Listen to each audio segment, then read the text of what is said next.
हम लोग कल पढ़ रहे थे शुद्ध पदार्थ और अशुद्ध पदार्थ के बारे में। भौतिक वर्गीकरण तो पढ़ चुके थे पूरा कंप्लीट। अब पढ़ना बाकी हम लोगों का रासायनिक वर्गीकरण।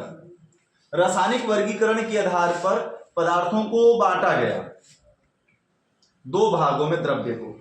आगे कहने बैठ जा रहे हो उसमें से आगे जाओ तुम आ गया तो कसको इधर अनस को उसने 5-6 बैठे हो।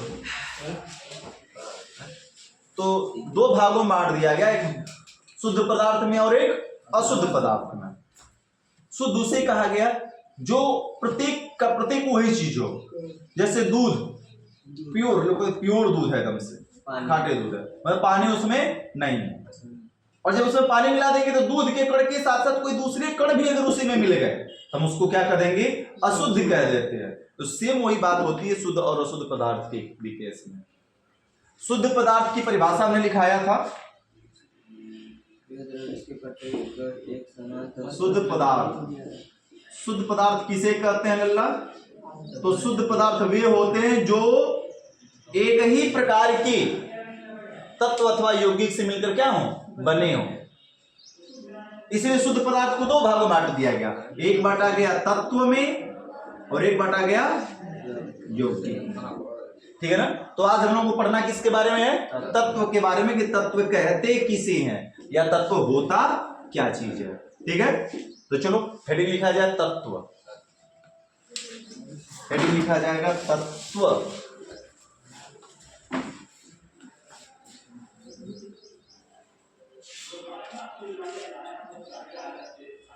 तत्व बोला जाए, तत्व किसे कहेंगे लल्ला? मान लेते हैं ये लोहे का छड़ है, मान लो कि लोहे का छड़ है, तो लोहे के छड़ में ये जो Fe का तत्व है ना, लोहा का तत्व कहा जाएगा।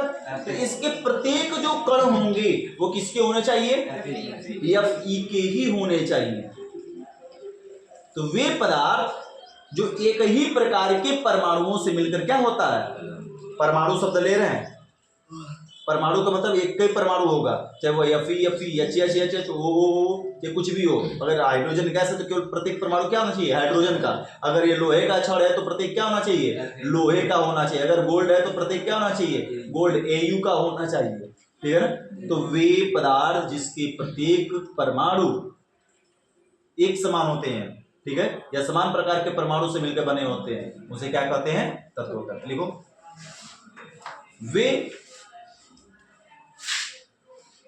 वे पदार्थ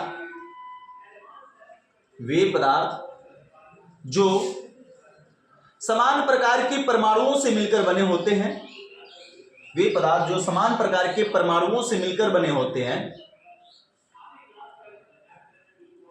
वे पदार्थ जो समान प्रकार के परमाणुओं से मिलकर बने होते हैं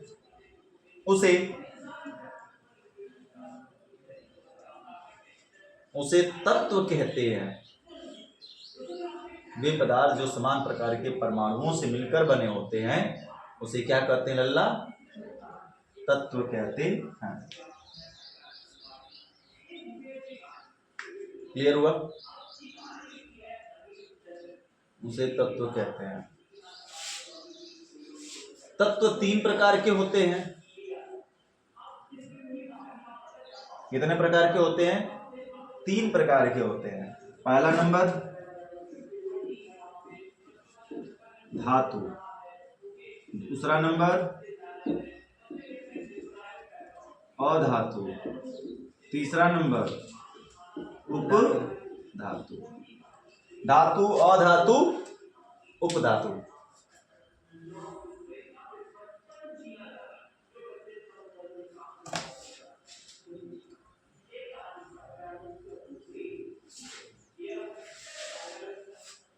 धातु, अधातु एवं उपधातु। हो गया? चलो पहले हेडिंग लिखा जाए, तेजी से लिखेंगे। ये सब छोटी छोटी बातें सब पढ़ कर आ चुके हो, तुम लोग पढ़े हो 9-10 में। बस सिलेबस में कंप्लीट करना फटाफट इसको। धातु लिखो झट से। धातु किसे कहेंगे? धातु बताओ भैया, धातु किसे कहेंगे? वे तत्व जो सामान्य रासायनिक अभिक्रिया में एक या एक से अधिक इलेक्ट्रॉन त्याग कर धन आयन बनाते हैं। देखो भैया, ऐसे नहीं कहते कि इलेक्ट्रॉन त्यागते हैं, त्यागने के बाद क्या बनने चाहिए? धन आयन बनने चाहिए। जैसे सोडियम हुआ, सोडियम ने 1 इलेक्ट्रॉन त्यागा तो Na पर क्या बनाया? प्लस। अगर यहाँ पे एल्यूमिनियम की बात कर ले हम तो एल्यूमिनियम Al पर 3 प्लस है होगा और 3 पर माइनस होगा। 3 इलेक्ट्रॉन त्यागेगा 3 प्लस हो जाएगा। अगर से वही बात करें जिंक का तो जिंक का भी सेम, Zn पर 2 प्लस होगा प्लस 2 इलेक्ट्रॉन त्याग देगा। कैसे पता चला कि 1 2 3 त्याग रहा? भैया इलेक्ट्रॉनिक विन्यास, इसके जरिए इलेक्ट्रॉनिक विन्यास याद करो, 9 में इलेक्ट्रॉनिक विन्यास पढ़ाया था हमने। अब फिर पढ़ेंगे, इसमें दूसरे रिलेशन पढ़ेंगे इलेक्ट्रॉनिक विन्यास। 2,8,1 सोडियम का होता है। वाय कोश में कितना है? 1 है। तो जिस धातु के वाय कोश में 1 2 3 या 4 होता है तो इलेक्ट्रॉन क्या करता है? त्यागता है, ग्रहण नहीं करता, त्यागेगा। अष्टक पूरा करने के लिए त्याग देगा, 8 हो जाएगा। और जब 5 6 और कितना होता है? 7 होता है, तब वो इलेक्ट्रॉन लेता है 8 पूरा करने के लिए। जैसे यह 3 लेगा, यह 2 लेगा और ये कितना लेगा? 1 लेगा। तो जितना इलेक्ट्रॉन देता है या जितना इलेक्ट्रॉन लेता है वही उतना उस पर क्या लगाता है? आयन जनरेट करता है। ठीक है, देगा तो प्लस और लेगा तो माइनस। जब पैसा तुम दोगे तो धनी कहलाओगे और जब पैसा तुम लोगे तो ऋणी कहलाओगे, कर्जदार कहलाओगे, कर्जे में चले जाओगे। सेम बातें यहीं पर आई आ रही है। अब अगर बात कर लेते हैं और भी देख लेते हैं भैया। इसी प्रकार से मैग्नीशियम Mg का देखा जाए तो Mg के वाय कोश में भी 2 इलेक्ट्रॉन होता है तो Mg 2 इलेक्ट्रॉन त्याग देगा, Mg पर 2 प्लस प्लस 2e पर माइनस हो जाएगा। तो वे तत्व, ये सभी के सभी क्या मिला? धातु। वे तत्व जो 1 या 1 से अधिक इलेक्ट्रॉन त्याग कर धन आयन बनाते हैं क्या कहलाते हैं? धातु कहलाते हैं। किसकी बात चल रही है यहाँ? धातु। क्लियर हुआ? चलो देखो परिभाषा समझ में आ रही बात है ना। जहां पे जो बात नहीं समझ तुरंत क्लियर कर लेना एकदम। देखो वे तत्व जो 1 या 1 से अधिक इलेक्ट्रॉन,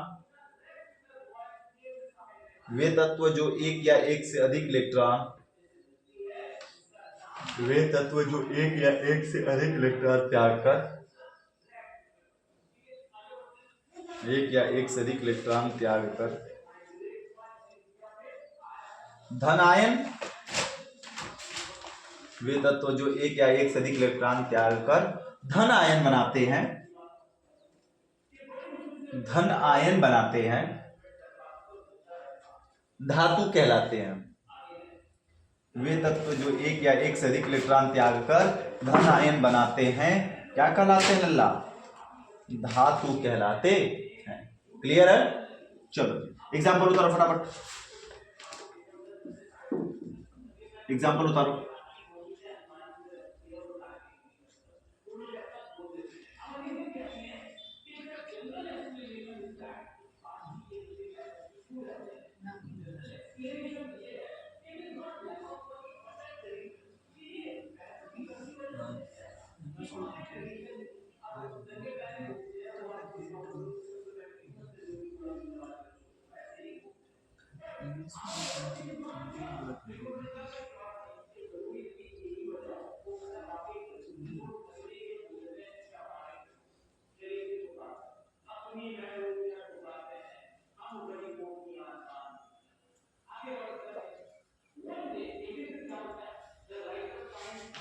हो गया?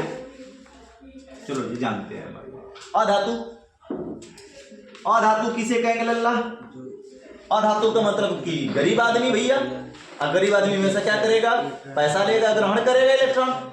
तो सिंपल सी बात होगी कि वे तत्व जो 1 या 1 से अधिक इलेक्ट्रॉन क्या करके? ग्रहण करके। और जब पैसा लोगे तो धनी थोड़ी ना कहलाओगे भैया, ऋणी कहलाओगे, माइनस में जाओगे। तो वे तत्व जो 1 या 1 से अधिक इलेक्ट्रॉन ग्रहण करके ऋण आयन बनाते हैं या ऋण आयन बनाने की प्रवृत्ति रखते हैं क्या कहलाते हैं? अधातु कहलाते हैं। जैसे देखो जी एकदम छोटी सी बात करते हैं नाइट्रोजन से। नाइट्रोजन का होता है 2,8 2,5। अब तो 5 आ गया सर जी, तो 5 क्या इलेक्ट्रॉन त्यागेगा? नहीं। अरे भैया कोई किसी को अगर भिक्षा देता है तो कब देता है? वो फुटकर खोजता है, 1 2 3 रुपया 4 रुपया फुटकर रखना। 5 का सिक्का इतना दे, फुल्की खा ले। सोचिए कि 5 रुपया 5 रुपया मिला, 10 रुपया जी फुल्की खा ले। ठीक है सलेंदर? तो वैसे ही 5 है, ये सोच रहा है अब हम त्याग कर नुकसान में जाएंगे, 5 रुपया त्यागेगा तो 2 रुपया का फायदा, क्या सही है? नहीं। ये सोच रहा है कि 5 इलेक्ट्रॉन जो है इसको हम क्या कर दें, रहने दें, और 3 किसी से ले ले तो कितना हो जाएगा? 8 हो जाएगा। हम लोग में 10 का नोट चलता है, इन सब में 8 का नोट चलता है, ऐसे मान के चलो। तो अष्टक पूरा करने के लिए कितना इलेक्ट्रॉन लेगा? 3। जब 3 इलेक्ट्रॉन किसी से लोगे तो क्या लग जाएगा भैया? माइनस ही लगेगा। तो n पर क्या बच गया? -3 माइनस, जितना लोगे उतना माइनस। क्लोरीन, ऑक्सीजन का देख लो, ऑक्सीजन 2,6 होता है उसमें, तो 2 इलेक्ट्रॉन लेगा, और 2 इलेक्ट्रॉन लेकर ऊपर क्या लगा जाएगा? माइनस। अगर बात करें क्लोरीन का, तो क्लोरीन 1 इलेक्ट्रॉन लेगा, Cl पे क्या लग जाएगा? 1 माइनस। वैसे ही सल्फर की बात करें, 2 इलेक्ट्रॉन लगेगा, क्या लग हो जाएगा? S पर 2 माइनस। जरा गौर करना भैया, परिभाषा, वे तत्व जो एक या एक से अधिक इलेक्ट्रॉन क्या करके ग्रहण करके ऋण आयन बनाने की प्रवृत्ति रखते हैं, क्या कहलाते हैं लल्ला? अधातु कहलाते। ऋण आयन बनाने की प्रवृत्ति रखेंगे, क्या कहला देंगे? अधातु कहला देंगे। और ये सारे के सारे अधातु। परिभाषा हो गई कि लिखवाना है? हो गया। बता दो फटाफट।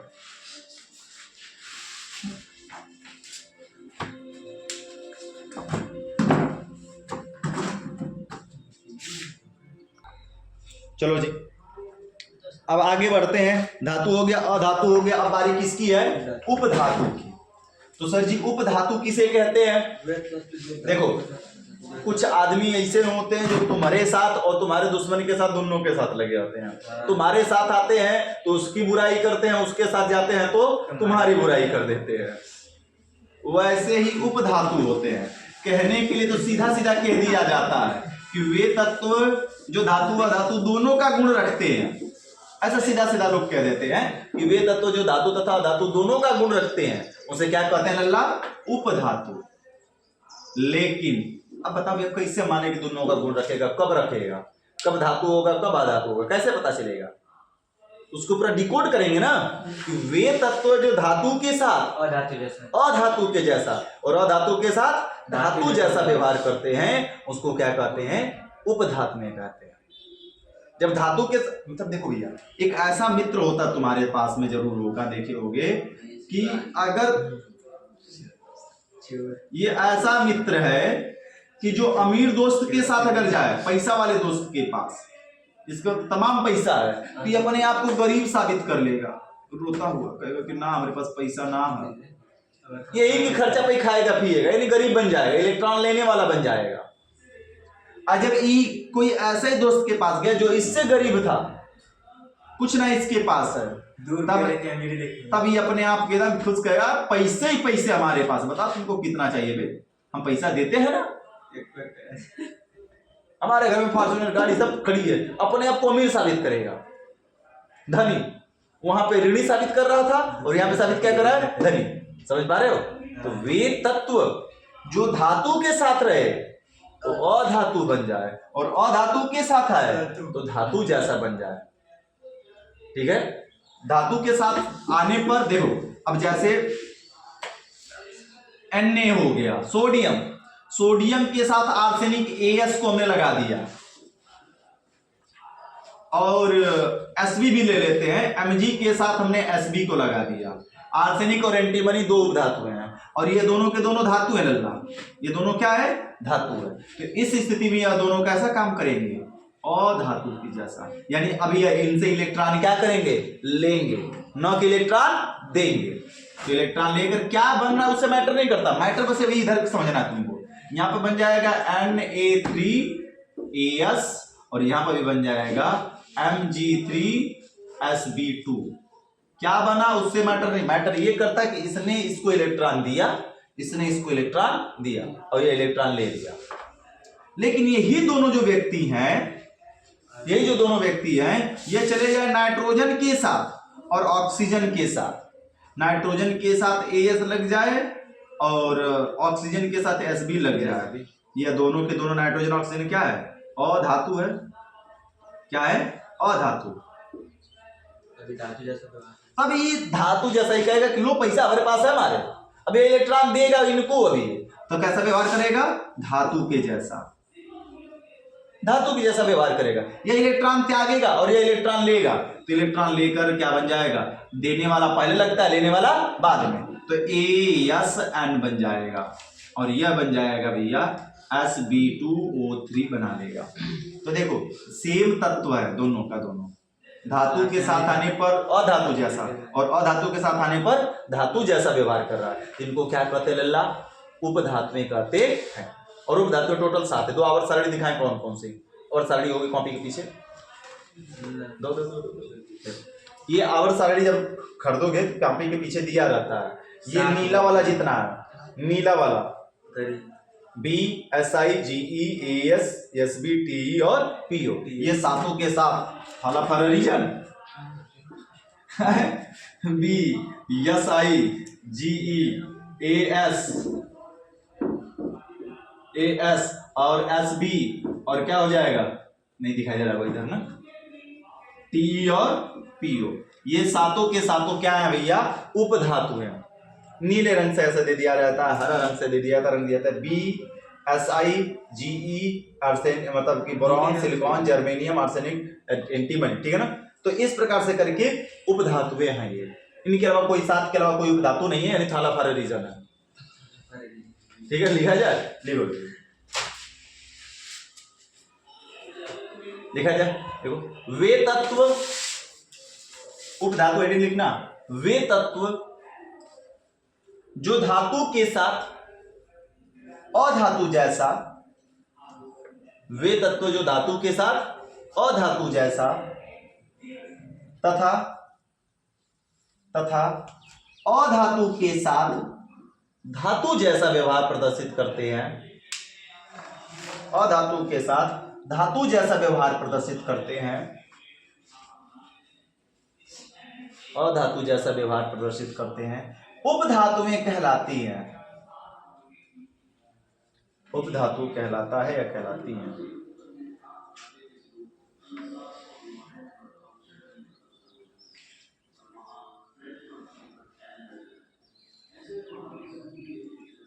उपधातुएं कहलाती, जैसे पहले ये लिख लो एग्जाम्पल, ये उपधातुएं हैं और ये रिएक्शन लिखो। वे तत्व जो धातु के साथ अधातु जैसा तथा अधातु के साथ धातु जैसा व्यवहार करती हैं, उपधातुएं कहलाती हैं। हो गया। जैसे में ये पूरा उतार लो सातों, उसके बाद ये 4 रिएक्शन लिख लो एग्जाम्पल के रूप में। सबसे पहले खोजी गई 2 उपधातुएं थी, आर्सेनिक और एंटीमनी। आर्सेनिक और एंटीमनी 2 उपधातुएं हैं लल्ला।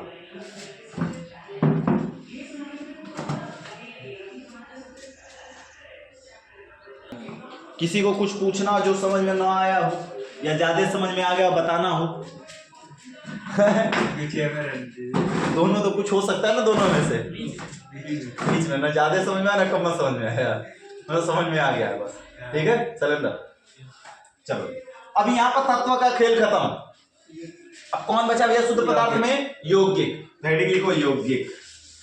चलो बताओ यौगिक किसे कहते हैं, छोटू पढ़ते आ रहे बचपन से तुम लोग। 2 या 2 से अधिक तत्वों से मिलकर, 2 या 2 से अधिक तत्वों से, तत्वों के निश्चित अनुपात में मिलकर बने हुए। निश्चित अनुपात नहीं बोलोगे काम गड़बड़ हो जाएगा, क्योंकि जल का सूत्र क्या होता है, H2O, और वह क्या है, निश्चित है। तो क्या कहेंगे, हेडिंग लिखो यौगिक पहले कंपाउंड।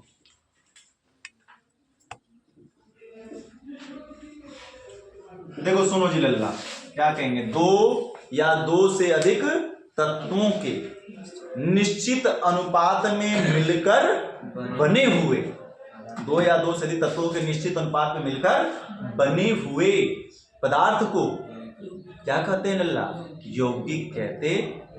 जैसे देखो भैया, तत्व हाइड्रोजन और ऑक्सीजन से मिलकर क्या बनेगा, जैसे H2O। तो हाइड्रोजन ऑक्सीजन का अनुपात निश्चित है कि 2 संबंधी कितना होना चाहिए, 1 का होना चाहिए।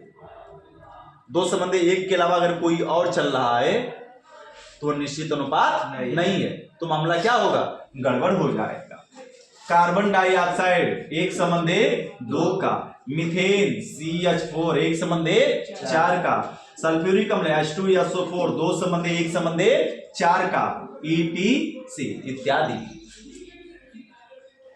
तो दो या दो से अधिक तत्वों के निश्चित अनुपात में संयोग करने से जिसका निर्माण होता है उसे जिस नए पदार्थ का निर्माण होता है उसे हम क्या कहते हैं लल्ला? यौगिक। और यौगिक भी शुद्ध होता है। क्या शुद्ध होता है? ये भैया पानी का अगर कण तुम उठा रहे हो तो उसमें प्रत्येक जो कण होंगे केवल किसके मिलेंगे हमको? पानी के। कार्बन डाइऑक्साइड गैस का प्रत्येक कण क्या होगा? मीथेन का होगा। सल्फ्यूरिक अम्ल का प्रत्येक कण किसका होगा? सल्फ्यूरिक अम्ल का। ऐसा तो नहीं है कि सल्फ्यूरिक अम्ल होगा उसमें एक तो कोई उसमें जिलेबी का कण निकल जाएगा, ऐसा तो है नहीं जी। प्रत्येक कण क्या मिलेगा? सल्फ्यूरिक अम्ल का ही मिलेगा हमको। क्लियर है? तो लिखो दो या दो से अधिक तत्वों के दो या दो से अधिक तत्वों के निश्चित अनुपात से दो या दो से अधिक तत्वों के निश्चित अनुपात से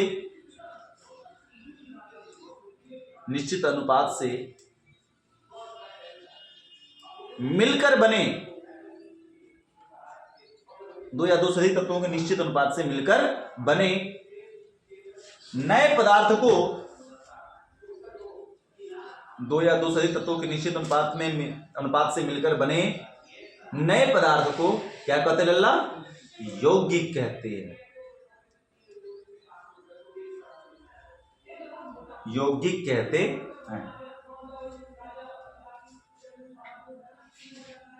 हो गया? यौगिक दो प्रकार के होते हैं।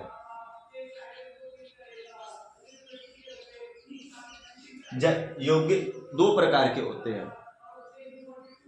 ओके, थोड़ा जैसे में लिख लेना फिर लिखा जाता प्रकार। लिखवा दिए पहले ही, क्या करेंगे पहले जैसे ये लिख लो।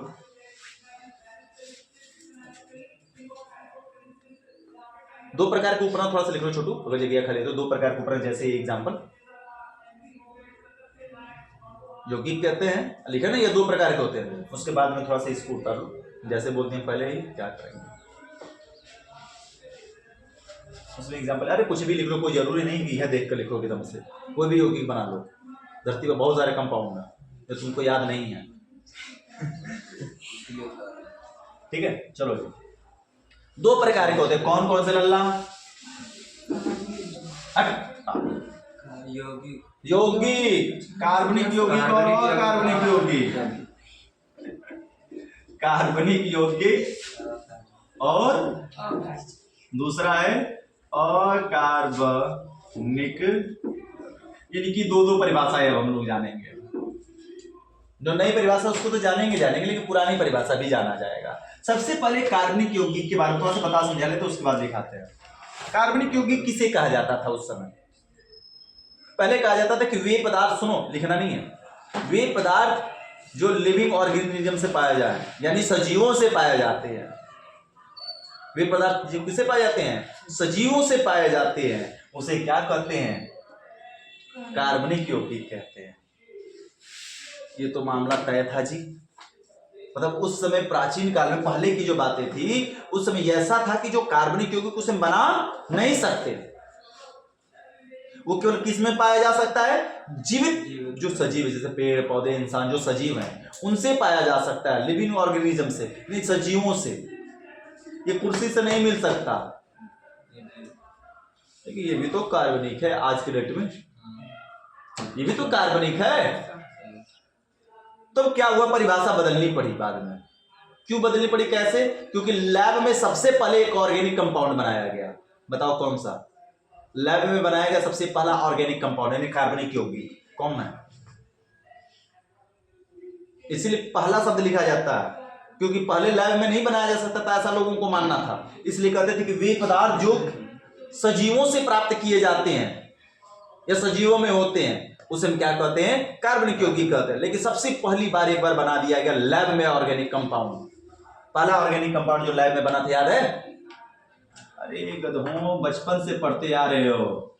यूरिया लैब में बनाया गया सबसे पहला organic compound NH2CO NH2। Urea को सबसे पहले लैब में बनाया गया था। तब उसके बाद परिभाषा बदलनी पड़ी। क्या करनी पड़ी? वे पदार्थ जो कार्बन और हाइड्रोजन से मिलकर क्या होते हैं? कार्बन, हाइड्रोजन व इनके अतिरिक्त कई अन्य पदार्थों से मिलकर बने होते हैं। तो सीधे से कार्बन और हाइड्रोजन की बात की जाती है। कार्बनिकी। वे पदार्थ जो कार्बन तथा हाइड्रोजन से मिलकर क्या होते हैं, बने होते हैं, उन्हें क्या कहते हैं लल्ला, कार्बनिक यौगिक कहते हैं। मामला समझ में आया? तो दोनों परिभाषा लिखेंगे, पहले लिखी जाएगी पुरानी परिभाषा, हेडिंग डालो फर्स्ट, पहले हेडिंग डालो कार्बनिक यौगिक, कार्बनिक यौगिक लिखो। वे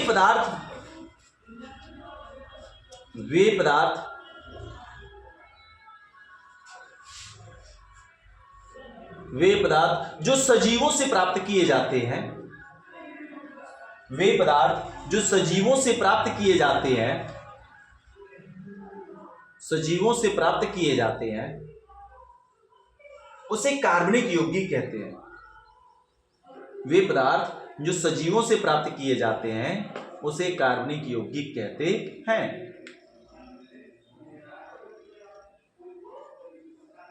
वे पदार्थ जो सजीवों से, भैया बताओ जरा, मक्खन या घी किससे प्राप्त किया जाता है? पहले दूध क्या सजीव ही ना, पेड़ पौधे से प्राप्त किया जाता है, दूध से प्राप्त, सजीवों से तो प्राप्त किया जाता है। तो दूध मतलब कि दूध कह ले या वो कह ले, हम घी कह ले, तो घी कैसा है, ऑर्गेनिक कंपाउंड है। लेकिन आज तो घी को बनाया भी जाता है लैब में जी, लैब में बना भी सकते हैं। तो क्या ये परिभाषा सही बैठेगी उसके लिए? तेल किससे निकालते हैं भैया? फलों वनस्पतियों से, सजीवों से निकालते हैं। वनस्पति क्या है, सजीव ही तो है, उसी से प्राप्त करते हैं। लेकिन तेल को हम लैब में बना भी सकते हैं। तो फिर मामला बदल गई परिभाषा। आधुनिक परिभाषा क्या आई कि वे पदार्थ जो कार्बन और हाइड्रोजन से मिलकर क्या हो, बने हो, उनको क्या कहा जाएगा, कार्बनिक यौगिक कहा जाएगा। मामला समझ में आ गया? तो चलो या में लिखो दूसरी परिभाषा, वे पदार्थ, या में लिखो दूसरी परिभाषा, वे पदार्थ जो कार्बन तथा हाइड्रोजन से मिलकर बने होते हैं, वे पदार्थ जो कार्बन तथा हाइड्रोजन से मिलकर बने होते हैं, कार्बन तथा हाइड्रोजन से मिलकर बने होते हैं, उसे कार्बनिक यौगिक कहते हैं। वे पदार्थ जो कार्बन तथा हाइड्रोजन से मिलकर बने होते हैं उसे कार्बनिक यौगिक कहते हैं। हो गया? खड़ी पाई पैराग्राफ चेंज करके, प्रयोगशाला में सबसे पहले बनाया जाने वाला, प्रयोगशाला में सबसे पहले बनाया जाने वाला, प्रयोगशाला में सबसे पहला बनाया जाने वाला कार्बनिक यौगिक यूरिया है। प्रयोगशाला में सबसे पहले बनाया जाने वाला कार्बनिक यौगिक यूरिया है। ये भैया जैसे, कैसे, ऐसे, कैसे, जैसे, तैसे, जैसे लिखा जाएगा। कार्बनिक यौगिक में CH4 मीथेन गैस कैसा भैया, कार्बनिक यौगिक है, ठीक है ना। प्लास्टिक पॉलीएथिलीन जो एक चेयर है, प्लास्टिक CH2 पॉलीएथिलीन से मिलकर बनी है ना, प्लास्टिक है।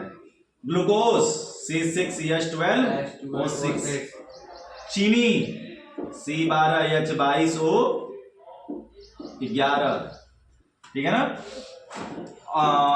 तुम्हारा हो गया एसिटिक अम्ल CH3COOH, ये सारा का सारा क्या है भैया, कार्बनिक यौगिक है, जो कार्बन और हाइड्रोजन से मिलकर क्या है, बना हुआ है। इसको हम बना भी सकते हैं और प्राकृतिक स्रोतों से क्या कर सकते हैं, प्राप्त भी कर सकते हैं।